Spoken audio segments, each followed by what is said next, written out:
पृथ्वी के नीचे क्या है, यह प्रश्न हर किसी के मन में उठता है। वैज्ञानिकों ने इसकी आंतरिक संरचना के बारे में जानकारी हासिल की है।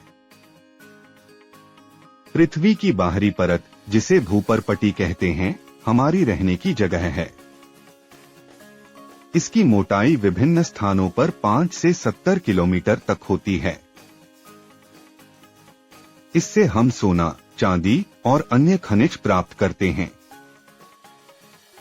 इसके नीचे का हिस्सा मेंटल है, जो पृथ्वी का सबसे बड़ा भाग है, लगभग 2900 किलोमीटर गहरा। मेंटल में गर्म चट्टानें हैं जो धीरे धीरे बहती हैं, जिससे भूकंप और ज्वालामुखी जैसी गतिविधियां होती हैं। मेंटल के नीचे बाहरी क्रोड है, जिसमें पिघला हुआ लोहे और निकेल है। इसकी मोटाई 2200 किलोमीटर है और यहाँ तापमान 4000 से 5500 डिग्री सेल्सियस तक पहुँचता है। बाहरी क्रोड का पिघला हुआ धातु पृथ्वी के चुंबकीय क्षेत्र का निर्माण करता है, जो हमें सूर्य की हानिकारक विकिरणों से बचाता है।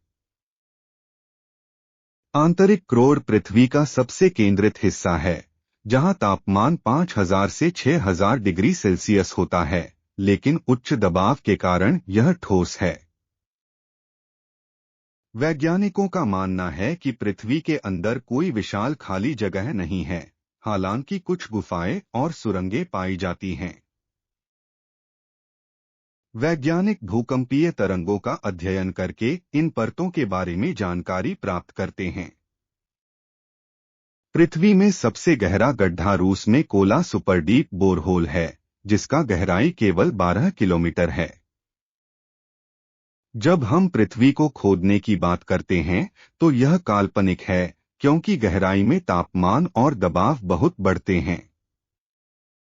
पृथ्वी में कई महत्वपूर्ण प्राकृतिक संसाधन जैसे लोहा, कोयला और पेट्रोलियम हैं, जो उद्योग में उपयोग होते हैं।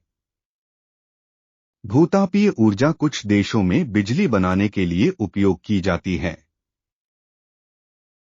पृथ्वी के नीचे का यह जटिल संसार विज्ञान के लिए एक रहस्य बना हुआ है।